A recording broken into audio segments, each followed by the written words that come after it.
The Boy Scouts of America was founded in 1910 for one clear purpose: to take boys, specifically boys, and turn them into strong, self-reliant, honorable men through outdoor adventure, leadership training, survival skills, and a code of duty to God, country, and others. William Boyce brought the idea over from Lord Baden-Powell's British model after seeing how it channeled young males' natural energy, toughness, and craving for brotherhood into something productive, instead of letting it rot in cities or idle trouble. For over a century, that boys-only setup worked exactly as designed. Membership exploded to peaks of over 4 million youth in the 1970s. Some counts hit 6.5 million, including all programs, churning out Eagle Scouts who became generals, astronauts, CEOs, and everyday solid citizens. The single-sex environment let boys compete hard without holding back, take risks on high-adventure treks, learn to lead patrols of other boys, and build that unbreakable sense of "this is our crew becoming men together." Tradition existed for a reason. Biology and development don't lie. Boys mature differently, need physical challenges tailored to their higher energy and risk tolerance, and thrive in male-only spaces where they aren't constantly measured against girls who often hit social and verbal milestones faster. That setup produced real results: lower dropout vibes, higher character scores, and generations of men who knew how to handle hardship. Fast forward to the 2010s and the cultural shift hit like a wrecking ball. Lawsuits, declining numbers, and heavy pressure from activists forced the old BSA to start caving first on other issues than girls and Cub Scouts in 2018, Full Scouts, BSA in 2019, and finally the full rebrand to Scouting America in February 2025, to make it sound inclusive for everybody.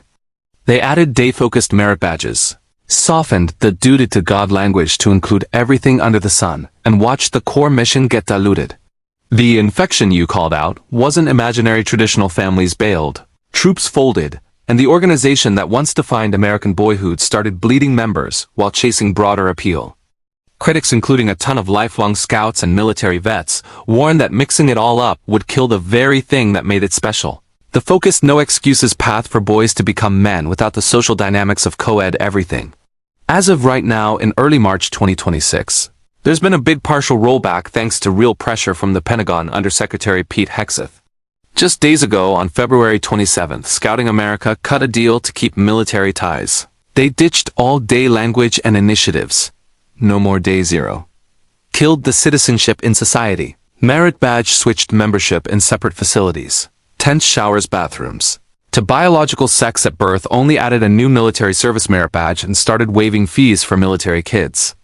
There's a 6-month compliance review coming. If they slip, support gets yanked.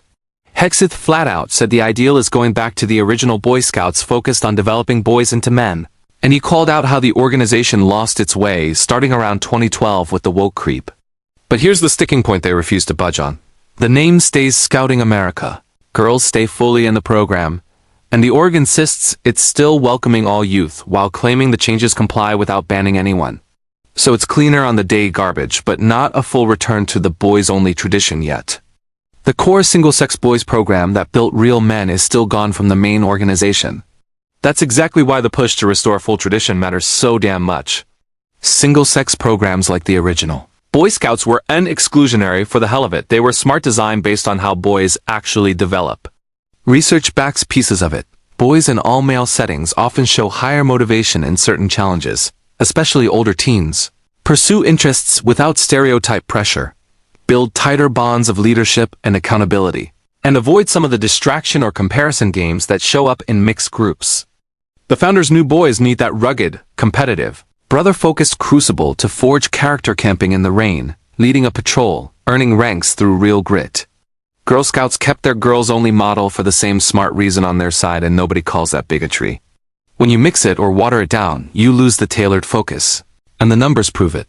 The old BSA thrived for decades as boys only. Post changes, it's a shadow of itself despite the inclusivity marketing. Plenty of families who want the real deal already voted with their feet. Trail Life USA launched as the straight-up traditional alternative boys only, Christ-centered, heavy on outdoor adventure, character, leadership, and guiding boys to godly manhood, and it's exploding. As of 2026, there are at over 70,000 trailmen in 1,500 troops across all 50 states, with steady growth because parents see exactly what you do. Boys need their own space to become men without the modern mess. No name changes, no day A, no dilution, just the classic model updated for today, but rooted in the same proven principles. Bottom line. Bro, the tradition of a dedicated boys-only scouting outfit is there for a rock-solid reason. It worked for over 100 years because it matched what boys need to grow into capable, courageous men instead of confused or softened versions. The full return to Boy Scouts name and boys focus structure would stop the bleed. Honor the founders, rebuild those massive numbers, and give the next generation that irreplaceable rite of passage. The recent Pentagon wins stripped out the worst of the infection, but stopping halfway leaves the job unfinished. If the main org won't go all the way back, support the alternatives that never left the path. Tradition isn't the problem, abandoning it was. Time to bring it back full force before another generation misses out on what made scouting legendary.